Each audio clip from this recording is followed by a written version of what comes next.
प्राचीनभगं शङ्करोति देव मनुष्यादिशो व्यभजन्तः प्राचीन् देवा दक्षिणा पितरः प्रतीचीं मनुष्या उदीचीगं रुद्रागत् प्राचीनभगं शङ्करोति देवलोकमेव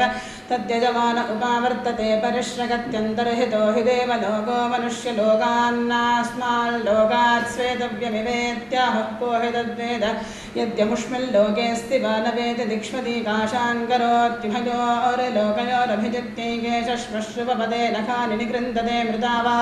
एषा त्वगमेध्यागत्येषश्मश्रुमृतामेव त्वच ममेध्यामवहत्य यज्ञिको भूत्वा मेधमुपैत्यङ्गिरसः सुवर्गन् लोकय्यन्तोऽप्सुदीक्षा तपसी प्रावेशकन्नप्सुस्नाति साक्षादेवदीक्षा तपसी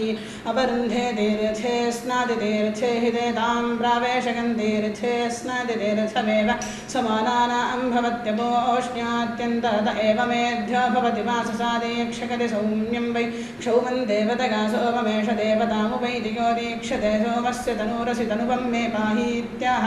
स्वामेव देवतामुपैत्यथो आशिषमेवैतामाशास्तेऽग्नेस्तु शाधानं भागौर्वातपानं पितॄणान्निविरोषधीनां प्रघात आदित्यानां प्राचीनतानो विश्वेषां देवानामोतरुनक्षत्राणामधिकाशास्तद्वा एतत्सर्वदेवत्यं यद्वासो गद्वाससादीक्षकति सर्वाभिरेवैनं देवताभिरदीक्षकति बहिः प्राणो वै मनुष्यस्तस्याशनं प्राणोऽश्नाति स प्राणकेपदीक्षताशितो भवति गावानेवास्य प्राणस्तेन सह मेघमुपैति घृतं देवानां मस्तु पितॄणान्निष्पक्वं मनुष्याणां तद्वा एतत्सर्वदेवत्यं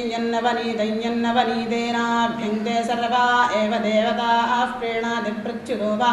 एषोऽस्माल्लोकादगतो देवलोकं यो दीक्षितोऽन्तरेव नवनीतं तस्मा नवनीतेनाभ्यङ्क्तेन लोकं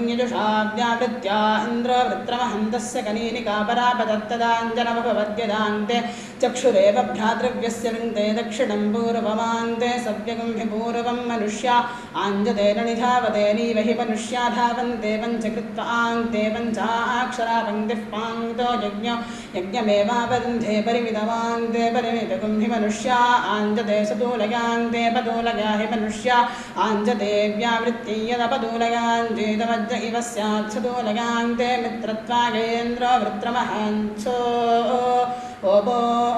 ओभ्यं लिखतता साञ्जन्मेधिं यज्ञजगं सदेवमासीत् तदपोदग्रामत्ते दर्भा अभवनिगद्दर्भपुञ्जीलैः पवगतिया एवमेध्या यज्ञिकाः सदेवा आपस्ताभिरेवैनं पवगति द्वाभ्यां पवगत्यहोरात्राभ्यामेवैनं पवगति त्रिभिः पवगति त्रिगतिमे लोका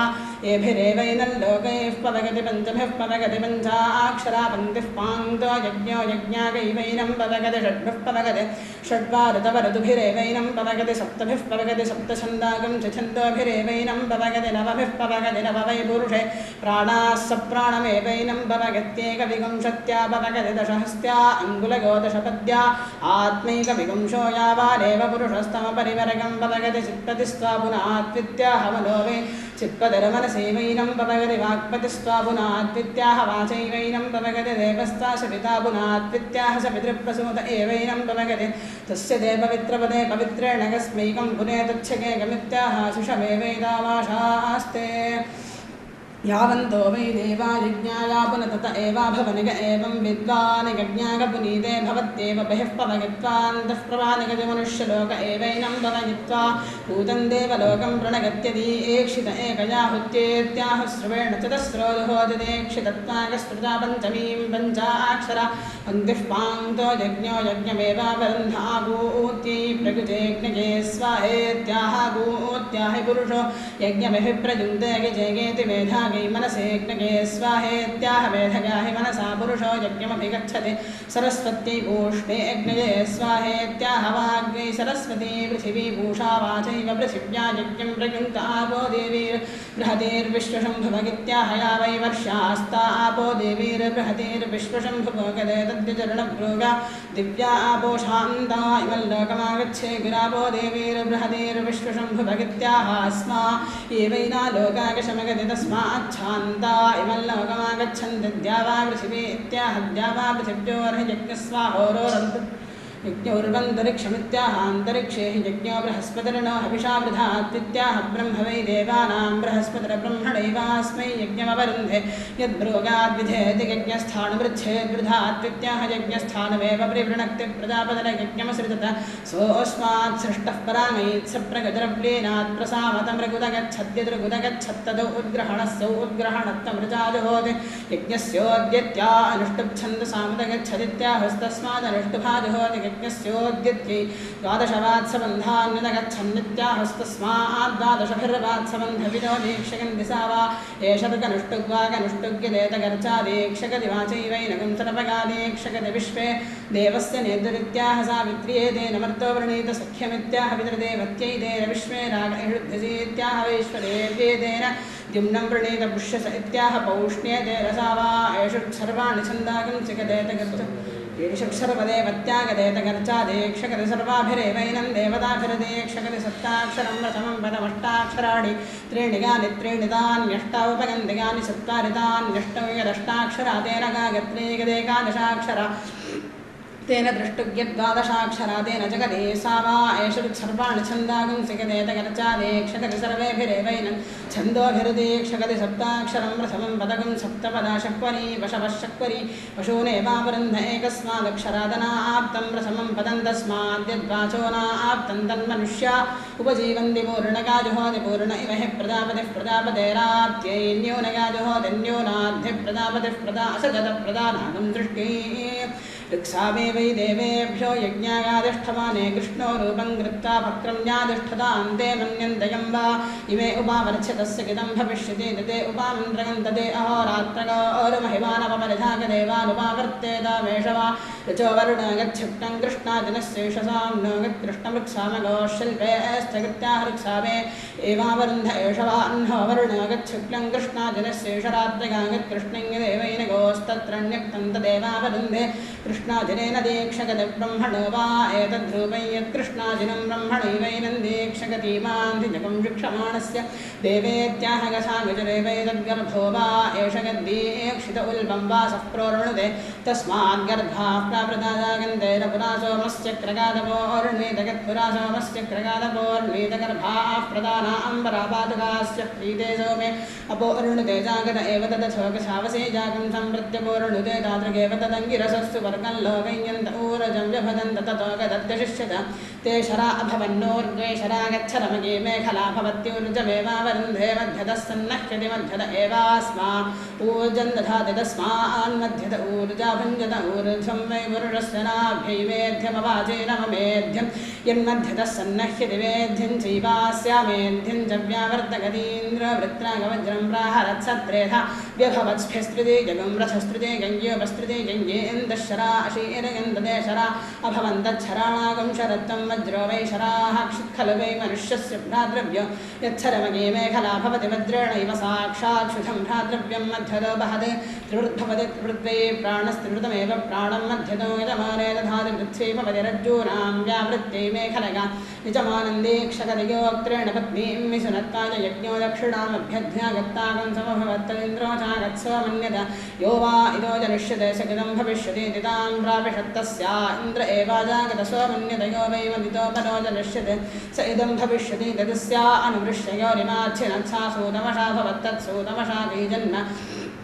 तागं हस्तेऽन्यवेष्टकततां मृगे शून्यदधात् सा कृष्णविषाणा भवदिन्द्रस्य योनिरसि मामाहिकं सेरति कृष्णविषाणां प्रगच्छति सगानिमेव गज्ञं करोति सगानिं दक्षिणागं सगानिमिन्द्रकं सगानित्ताज कृष्यैत्तासु सस्यागागित्याह तस्मादोषधिकफलं गृह्णन्ति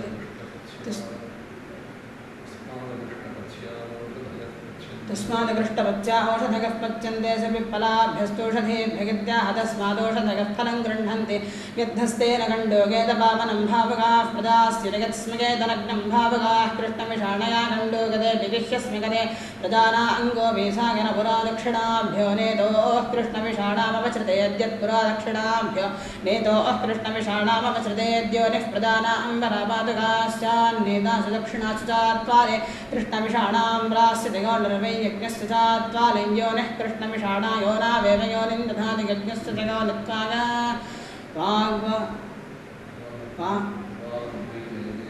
यद्वाग्वै देवेभ्यो आक्रामद्यज्ञागातिष्ठमाना सा वनस्पतीन् प्राविशत्सैषा वाग्वनस्पतिषु वदति गातुन्दुभौ यातूणवे यावेणायाञ्यद्दीक्षितदण्डं प्रगच्छति वाचमेवावरुन्ध औदुम्बरो भवत्योर्वा उदुम्बर ऊर्जमेवावरुन्धे मुखेन संविदो भवति मुखतगेवास्मा ऊर्जं दधाति तस्मान्मुखत ऊर्जा भुञ्जते क्रीडे सोमे मैत्रावरुणागदण्डं प्रगच्छति मैत्रावरुणो हि पुरस्तादृत्विभ्यो वाचं विभजति तामृत्तिजो यजमाने प्रतिष्ठापयन्ति स्वाहा यज्ञं मनसेत्याह मनसा हि पुरुषो यज्ञमभिगच्छति स्वाहा द्यावापृथिवीभ्यामित्याह द्यावापृथिव्योर्हि यज्ञस्वाहोरोरन्तरिक्षादित्याह अन्तरिक्षे हि यज्ञस्वाहा यज्ञं वा दादारभगित्याहागं वा वयः पवते स यज्ञस्तमेव साक्षादारभते मुष्टीकरोति वाचै यच्छति यज्ञस्य धृत्या अदेक्षिष्टागं रां हडगति त्रिजुपागिश्वाह देवेभ्यगेवैनं प्राह त्रिरुच्चैरुभयेभ्यगेवैनं देवमनुष्येभ्यः प्राहनपुरानक्षत्रेभ्यो वाचं विसर्जयत्यत्पुरानक्षत्रेभ्यो वाचं विसृजेद्यज्ञं विच्छिन्द्यादुदिदेशनक्षत्रेषु व्रतं कृणुतेति वाचं विसर्जति यज्ञं व्रतो वै दीक्षितो यज्ञमेवाभिवाचं विसर्जति गति विसर्जेद्वैष्णवीमृतमनं ब्रूयाद्यज्ञो वै विष्णुर्यज्ञेनैव यज्ञकं सन्तनोति दैवीं धिगं वनामहगित्याह यज्ञमेव तन्व्रतगति सुवारानो असत्वशगित्याह अद्यष्टिमेवावरुन्धे ब्रह्मवादिनो वदन्ति होतव्यं दीक्षितस्य गृहा इनहोतव्या विधिहविर्वैदीक्षितो गज्जुहुयाद्दिजमानस्यावदागजुहुयाद्यन्नजुहुयाद्यज्ञपरुरन्तरिगाद्ये देवामनोजादावनोगितगित्याह प्राणा वै देवा मनोजादावनोगजस्तेष्वेव परोक्षं जुहोति तन्नेव हुतन्नेवाहुतग्स्वन्तं वै दीक्षितगं रक्षागं सुजिघागं सन्दिग्नः खलु वै रक्षोहाग्ने त्वगं सुजागृह वजगं सुमन्दिषे महीत्याहाग्निमेवाधिपां कृत्वा स्वविधिरक्षसामवहत्या आवृत्यमिव वा एष करोति यो दीक्षितस्वविदित्वमग्ने व्रतपासीत्याहाग्निर्वै देवानां व्रतपदस्य एवैनं व्रतमालं भगते देव आमर्त्येष्वेत्याह देवो ह्येष सन्मर्त्येषु त्वं यज्ञेष्वीड्यज्ञाहैतगं हि यज्ञेष्वीडते पवै दीक्षितात्सुषुभुषगिन्द्रगं देवताः क्रामन्ति विश्वे देवा अभिमामाववृत्रन्नित्याहेन्द्रियेणैवैनं देवताभ्यस्तन्नगते यदेतद्विचरणभ्योगाद्यावतगेव पशो नभिदीक्षेत तावन्तोऽस्य पशवस्यूरास्वेगत्सोमा भोगो भरेत्याह परिमितानेव पशोरवरुन्धे चन्द्रमसि मम भोगा न भवेत्याह गसा देवतमेवैनाः प्रतिगृह्णाति वागवेत्त्वा वरुणागत्येति गदेवमेतानानुदिशेदगसा देवतं दक्षिणागमगेदा देवताभ्यो वृश्चेदगदेवमेता अनुदिशति गसा देवतमेव दक्षिणागमगति न देवताभ्यावृश्चते देवीरावो अवान्नपादित्याह गद्वो मेधिं यज्ञयगं सदेवं तद्वो मा वक्रमिषमिति वा वैददाहाच्छिन्नन्तन्तुं पृथिव्या अनगेशमित्याह सेदमेव कृत्वात्येति देवा वै देवगजनमध्यपसागदिशो न प्राजान्ते न्योन्यमबाधावन्तगा प्रजानामत्तगेति तेदित्यागं समध्रगन्त त्वगा प्रजानो वेति सा ब्रवेद्वरं वृणीमत्प्रागणा एव वो यज्ञामृतगना असन्निति तस्मादादित्यः प्रागणीको यज्ञानामादित्य उदगणीकः पञ्चदेवता गजते पञ्चदिशो दिशां प्रज्ञा आद्या अथो पञ्चाक्षरा पङ्क्तिः पाङ्क्तो यज्ञो यज्ञमेवावरुन्धे पथ्यागस्वस्तिमगजन् प्राचीमेव तगादिशं प्राजानन्नग्निना दक्षिणा सोमेन प्रतीचीकुं सवित्रो देचेमदित्योर्ध्वां पथ्यागस्वस्तिं गजते प्राचीमेव तगादिशं प्रजानादिपथ्याग स्वस्तिमिष्टाग्निशोमो गजचक्षुषीवा एते यज्ञस्य गदग्निशोमौताभ्यामेवानुपश्यत्यग्निशोमा विष्टासवितारं गजति सवितुर्प्रसूत एवानुपश्यति सवितारमिष्टादितिं गजदीगं वा अदितिरस्यामेव प्रतिष्ठागानुपश्यत्यदितिमिष्टा मारुतें रचमन्वाः मरुदो वै देवानां विशो देव विशं खलु वै कल्पमानं मनुष्यविषमनुकल्पते यन्मारुतें रचमन्वाः विशां क्लिप्त्यै ब्रह्मवादिनो वदन्ति प्रगाजवदननो गाजं प्रागणीकं कारकमनो गाजवद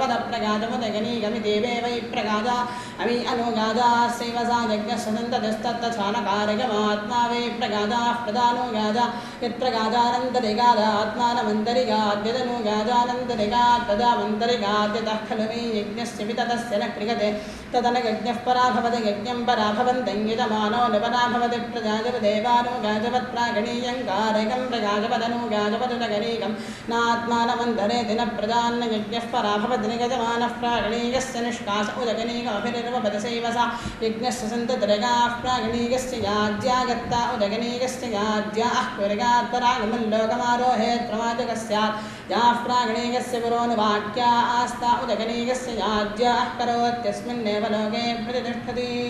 कद्रोश्चमे सुवर्णीशा आत्मरूपिगौरस्पर्धेत कंसा कद्रोस्सुवर्णीम जगत्सा ब्रवीत् प्रतीकस्यामितो दिवि सोमस्तमाहरतेन आत्मानन्निष्क्रीणीष्वेदीजं वै कद्रूरसौ सुवर्णी छन्दागुंसजौ वर्णिगाः सा ब्रवीदस्मै वै पितरौ पुत्रान् बिभर्तस्प्रतीकस्यामितो दिवि सोमस्तमाहरतेन आत्मानन्निष्क्रीणीष्वेदि मा कद्रूर्वोचदिति जगत्युतपदच्चतुर्दश अक्षरा सती सा प्राप्यन्यवर्तत तस्यैत्वे अक्षरे अमीयेत कंसा पशुभिश्चदीक्षका गच्छत्तस्मात् जगति छन्दसां पशव्यतमा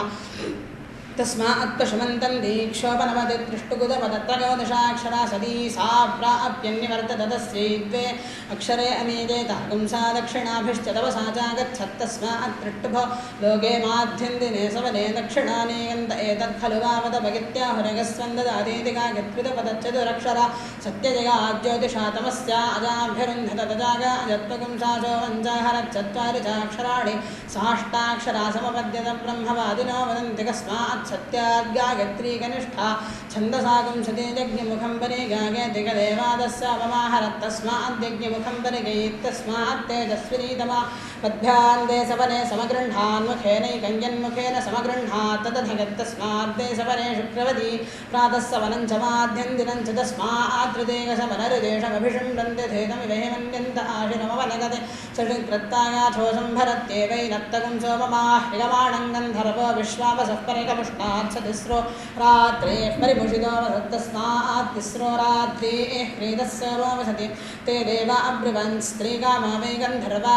स्त्रिकानिष्क्रीणामे तदेवा चक्रस्त्रिकमेकः गरीं कृत्वा तगानिरक्रीणञ्छारोहिद्रूपं कृत्वा गन्धर्वेभ्योपक्रम्यातिष्ठत्तद्रोहितो जन्मदे देवा अब्रुवन्नपयुष्मदक्रमीन्नास्मानुपावर्तते विह्वयामः इति ब्रह्मगन्धर्वा अवदन्नगागन् देवाः सा देवाङ्गागत उपावर्तत तस्माद्गागन्तग्स्त्रिकः कामगन्ते कामुका एनग्स्त्रिका भवन्ति एवं वेदाथो एवं वेद्दानविजन्येषु भवति तेभ्यगेव तदत्युतगद्बहुतगा भवन्त्येकः गन्या क्रीणादिवाचैवैनकं सर्वजा क्रीणादि तस्मादेकः गना मनुष्या वाचं वदन्ति कोड्डदा कर्णया काणगा अश्लोणगा सप्तशभया क्रीणादि सर्वगैवैनं क्रीणादि गच्छेदगा अक्रीणीगा दुश्चर्म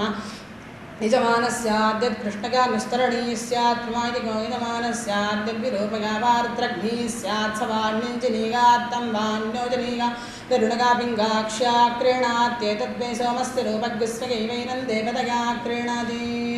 तद्धिरण्यमभवत्तस्मादभ्यो हिरण्यं पुनन्ति ब्रह्मवादिनो वदन्ति कस्मात् सत्यादनस्थिकेन प्रदाः प्रवीयन्ते अस्थन्वते ऋजायन्दगतिगद्धिरण्यं हृदे वधागजहोति तस्मादनस्थिकेन प्रदाः प्रवीयन्ते स्थन्वते ऋजायन्दगेतद्दाग्ने त्रिगन्धामगद्धृतं तेजो हिरण्यमिगन्ते शुक्रतनोहृतं वर्चगत्या हसतेजसमेवैनकं शतनुं करोत्यथो संभरत्येवैनं यदबद्धमवदध्यात् गर्भाः प्रदाना अम्बरापातुकास्यर्बद्धमविदधाति गर्भाणां नृत्ये निष्टर्क्यं बध्नाति प्रदानां प्रजननागवाग्वा एषा गत्समक्रगणीजूरसीत्याह गद्धिमनसा जपते तद्वाचा वदति धृता मनसेत्याह मनसा हिवाग्धृता दुष्टा विष्णवगत्याह यज्ञो वै विष्णुरयज्ञागैवैनाञ्जुष्टा अङ्करोति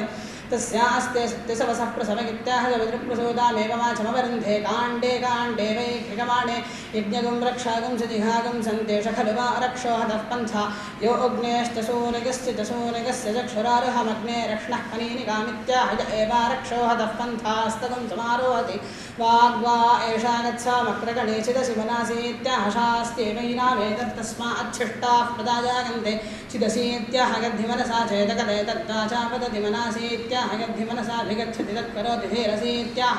यद्धिमनसाध्यागति तद्वाचा वदति दक्षिणासीत्याह दक्षिणा ह्येषा यज्ञियासीत्याह यज्ञियामेवैना अङ्गरोति क्षत्रियासीत्याह क्षत्रिया ह्येषादितिरस्य भगतः शीर्ष्णीत्याहगदेवादित्यः प्रागणीयो यज्ञानामादित्य उदगणीकस्तस्मादेव माहगदबद्धा स्यादगता स्याद्यत्परिबद्धानुस्तरणी स्यात् प्रमादिको यजमानः स्याद्यत्कर्णगृहीता वार्त्रघ्नी स्यात् सवान्यञ्जिनीगात्तं वान्योजनीगान् मित्रस्त्वा परिबध्नाद्वित्याह मित्रो वै शिवो देवानां तेनैवैनां परिबध्नाति भूषात्मनः पात्तित्याहेयं वै भूषे मामेवास्य अधिपामकः समष्ट्या इन्द्रागाध्यक्षागेत्याहेन्द्रमेवास्य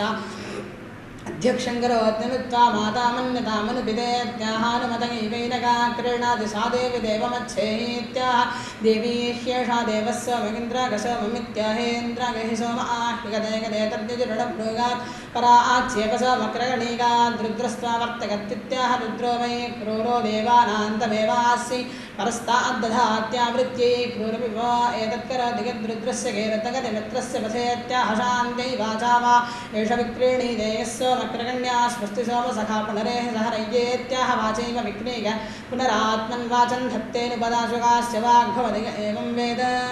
षट्पदान्यनुनिक्रामति षडहं वाङ्नादिपदत्युतसंवत्सरस्यागनेगावत्येव वाक्तामवरुन्धे सप्तमे पदे जुहोति सप्तपदा षट्परी पशवः षट्परी पशो नेवावरुन्धे सप्तग्राम्याः पशवः सप्तारण्या सप्तछन्दागस्य भगस्यावरुद्धैवस्य रुद्रासीत्याह रूपमेवास्य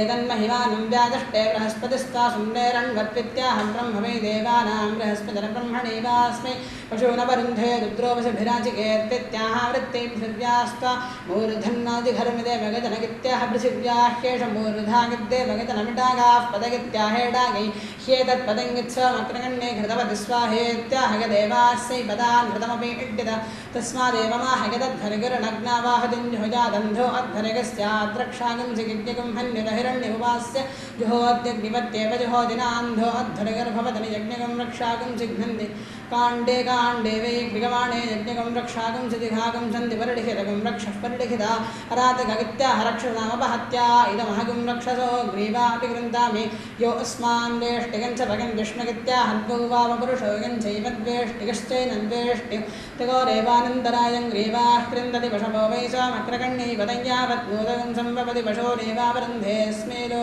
एस्मै राग इति सम्भवत्यात्मानमेवाद्धनिगः पशुभ्यो नान्तरे दित्वे राग इति यजमानाग प्रगच्छति यजमान एव रगिन्दधातितो ते राग इति पत्न्या अर्थो वा एष आत्मनो यत्पत्नीगसा गृहेषु निधत्ते तादृगेव तत्पष्टीमती ते सपेगेत्याहत्तष्टा वै पशूनां मिथुनानागं रूपकृद्रूपमेव पशुषु दधात्यस्मै वै लोकाय गार्हपत्य आचेकते मुष्मा आहवनीयो यद्गार्हपत्य उपपवेदस्मिन् लोके पशुमान् स्याद्यदाहवनीये अमुष्मिल्लोके पशुमान् स्याद्भगोरुपपत्तिभगोरेवैनल्लोकयोः पशुमन्तं करोति ब्रह्मवादिनो वदन्ति विजित्य सोमा न विजित्या इति सोमो वा औषधेनागं राजा तस्मिन् गदापन्नं ग्रसितमेवास्य तद्यद्विचनिगाद्यथास्याद्ग्रसितन्निष्ठिदति तादृगेव तद्यन्न विचनिगाद्यथाक्षन्नापन्नं विधापति तादृगेव तत्क्षोधकोऽध्वरिगस्याक्षोधको यजमानस्सोमविक्रयेच्छोमगुं शोधकेत्येव ब्रूयाद्यदेतरङ्गदेतरमुभगेनैव सोमविक्रगणमर्पगते तस्मात् सोमविक्रये क्षोधको ऋणो हस्माः उपवेशिः सोमक्रगणगेवाहन्त्रदेकसवनमपरुन्धगिति पशूरा चर्मन्निमीते पशो देवावरुन्धे पशवो हि धृते जगं सपलिङ्गिं कामगेता पशुस्यादित्रिक्षदस्तस्य ममेतर्क्षं वा अपशव्यमपशुरेव भवति किं कामगेत पशुमान् स्यादिति लोमतस्तस्य ममेते तद्वै पशूनागं रूपकं रूपेणैवास्मै पशोनवरुन्धे पशुमानेव भवत्यपामन्ते अक्रीणाति सरसमैवैनं क्रीणात्यमात्योऽसीत्याहामैवैनं कुरुते शुक्रस्ते ग्रह इत्याह शुक्रो ह्यस्य ग्रहो न साक्षगाति महिमानमेवास्याच्छगाति न साक्षगाति तस्मादनो वाह्यकं समे जीवनं यत्र खलु वा एतकं श्रीकृष्णाहरन्ति तस्माच्छेरुडहारकं गिरौ जीवनमभित्यं देवकं सवितारमित्यतिच्छन्दसर्चामि मेते तिच्छन्दा वै सर्वाणि छन्दागं सर्वेभिरेवैनं छन्दोभिरविमेते वर्ष्मवा एषा छन्दसाङ्गततिच्छन्दा गततिच्छन्दसर्चामि मेते वर्ष्मैवैनकं समानाना अङ्करोत्येकैकयोत्सर्गं विमेते गातगाम्निकागातगाम्निकैवैनं मेते तस्मान्नानावीर्या अङ्गुरगः सर्वा आस्वन् गोष्ठमपनिगृह्णाते तस्मात् समावद्वीर्योऽन्याभिरङ्गुलिभिस्तस्मात् सर्वा अनुसञ्चरति यत्सहस्रवाभिरविमेत सग्गष्टिष्टा अङ्गुलयो जागैरन्येकयोत्सर्गं विमेते तस्माद् विभक्ता जायन्ते पञ्चकृत्को विदुषा विमेते पञ्चाक्षरा पङ्क्तिः पान्तो यज्ञो यज्ञमेवावरुन्धे पञ्चकृत्तस्तूष्णीन् दश सम्पद्यन्ते दशाक्षरा विराडन्नं विराट् विराजैवान्नाद्यमवरुन्धे यद्यजुषा विमेते भूतमेवावरुन्धे यत्तूष्णीं भविष्यद्यद्वैतापादेव सोमस्याद्यावन्तं विमेते यजमानस्यैव स्यान्नाविसदस्यानां प्रजाभ्यस्तेऽद्यवसमोहति सदस्यानेवान्ना भजति वाससोपरह्यति सर्वदेवत्यं वै वासः सर्वाभिरेवैनं देवताभिः समर्थगति वशवो वै सोमः प्राणागत्वेऽद्यवनह्यति प्राणमेव पशुषु दधाति ज्ञानागत्वेत्यनुसृञ्छति ज्ञानमेव पशुषु दधाति तस्मात् स्वन्तं प्राणानि दहति यत्कलगाते शफेन ते क्रीणानि दिपणेतागो अर्घगं सोमङ्गुलगादगो अर्घञ्यजमानमगो अर्घमध्वरितिं गोस्तु महिमानुन्नावतिरेर्गवाते क्रीणानीत्येव ब्रूयाद्गो अर्घमेव सोमं करोति गो अर्घञ्यजमानं गो अर्घमध्वरिगिन्न गोरु महिमानमवतिरत्यजया क्रीणाति सतवसमेवैनं क्रीणाति हिरण्येन क्रीणाति सशुक्रमेवैनं क्रीणाति धेन्वा क्रीणाति साशिरमेवैनं क्रीणाति त्रिषभेण क्रीणाति सेन्द्रमेवैनं क्रीणात्यनुडुहा क्रीणाति वह्निरवानण्वानवह्निनैव वह्नियज्ञस्य क्रीणाति मिथुनाभ्यां क्रीणाति मिथुनस्यावरुद्ध्यैवाससा क्रीणाति सर्वदेवत्यं वैवासः सर्वाभ्यगेवैनं देवताभ्यः क्रीणाति दशसम्पद्यन्ते दशाक्षरा विराडन्नं विराट् विराजैवान्नाद्यमवरुन्धे तपसस्तनूरसि प्रजापतेरवर्णगित्य पशुभ्यगेव तदध्वनिकरणन्हत आत्मनो नामस्कागच्छतिश्रकं प्रपशूना आप्नोति एवं वेद शुक्रन्ते शुक्रेण क्रीणामीत्याह गसागजुरेवैतद्देवा वै येन हिरण्येन सोमम क्रीणन् तदभीषः पुनराददत को हि तेजसा विक्रेष्यतगितिकेन हिरण्येन सोमं क्रीडीकात् तदभीषः पुनरादति ततेज एवात्मन् दत्तेऽस्मि ज्योतिस्सोमविक्रगणितमगित्याह ज्योतिरेव गजमाने दधाति तमसा सोमविक्रगणमर्पगदिगदनुपग्रच्छ हन्याद्दन्दशोकास्तागं समागं सर्पास्यविदभागं सर्पाणान्दन्दशोकानां ग्रीवा उपग्रच्छनामीत्याहादन्दशोकास्तागं समागं सर्पा भवन्ते तमसा सोमविक्रगणं विद्यति स्वानभ्रादेत्याहैते वा अमुष्मल्लोके सोममरक्षन्तेभ्यो दिशोपमाहरन् यदेतेभ्यः सोमक्रगणान्नानुदिशेतक्रीतोऽस्य सोमस्यान्नास्यैते मुष्मल्लोके सोमगुं रक्षे यलगिदेतेभ्यः सोमक्रगणाननुदिशति क्रीतोऽस्ति सोमो भवत्येतेभ्यस्यामुष्मल्लोके सोमगुं रक्षन्ति वारुणो वै क्रीतः सोमोपनद्धो मित्रो नगेः सुमित्रधा इत्याह शान्त्या इन्द्रस्योरुमाविशदक्षिणमित्याह देवा वै यगुं सोममक्रीणन्तमिन्द्रस्योरो दक्षिण आसादकन्नेष खलु वा एतर्हीन्द्रमगो गजते तस्मादेव माहोदाकुशास्माकुषेत्याह देवता एवान्वारभ्योत् हरिः तिष्ठत्युर्वन्तरिक्षमन्विहीत्याहान्तरिक्षदेवत्यो ह्येतरिह सोमोदित्याः सदोऽस्यदित्याः सदासीदेत्याह यथागजुरेवैतद्विवा एनमेतदरथगति गद्वारुणगुं सन्तं मैत्रं करोति मारुण्यर्चासानगति स्व एवैनं देवतगा समर्थगति वाससा परज्ञानह्यति सर्वदेवत्यं वै वासः सर्वाभिरेवैनं देवताभिः समर्थगत्यथो रक्षसामवहत्ति वनेषु व्यन्तरिक्षं ददानेत्याह वनेषु हि व्यन्तरिक्षं ददानवाचमर्वत्स्वित्याह वाजगृह्यर्वत्सवजो अग्नियास्वित्याह वयो ह्यग्निगास हृत्सकृतमित्याह हृत्सकृतं वरुणो विक्ष्वग्निमित्याह वरुणो हि विक्ष्वग्निं दिविसूरगमित्याह दिविः सूरजगं सोममद्रावित्याह ग्रावाणो वा अद्रगस्तेषु वा एष सोमं दधातिगो गजते तस्मादेव माहोदित्यं जातवेदसमिति सौरेगर्चा कृष्णाजनं प्रत्यानह्यति रक्षसामवहत्या उस्रावेदं धूरुषाः वित्याह गसागजुरेवैतप्रत्यवस्वभवस्पदगित्याह भूतानागह्येषवदरविश्वान्यभिधामानीत्याह विश्वानिह्ये येषोभिधामानि प्रत्यवदेवात्ता परिपरीपितदित्याह यदेवादस्योपमाह्यगमाणं गन्धर्वो विश्वापसुः परिगमुष्णात् तस्मादेव माहापरिमोषा गजमानस्य स्वस्य गन्यसीत्याह यजमानस्यैवेष यज्ञस्य अन्वारम्भो नवच्छित्यैवरुणो वा एष गजमानमभ्येति यत्क्रीतः सोमोपनद्धो नमो मित्रस्य वरुणस्य चक्षसगित्याह शान्त्या आसोमं वहन्त्यग्निना प्रतिष्ठदेतौ सम्भवन्तौ यजमानमभिसम्भवतो भवतन्नः समनसा वित्याह शान्ति भवतः प्रजा खलु वा वेषमेधागात्मानमारभ्य चरति यो दीक्षितो गदग्नीशो मेघं पशुमालभत आत्मनिष्प्रगणगेवास्य सतस्मात्तस्य राश्यं पुरुषनिष्प्रगणगैवह्यथो खल्वाहुरग्नीशो वा अभ्यां वा इन्द्रो वृत्रमहन्निति गदग्नीशो मेघं पशुमालभतेवार्त्रघ्नगेवास्य तस्माद्वार्ष्यं वारुण्यर्च परिचरति स्वगैवैनं देवतगा परिचरति प्राचैरवगं शं परिचरति हरिः ॐ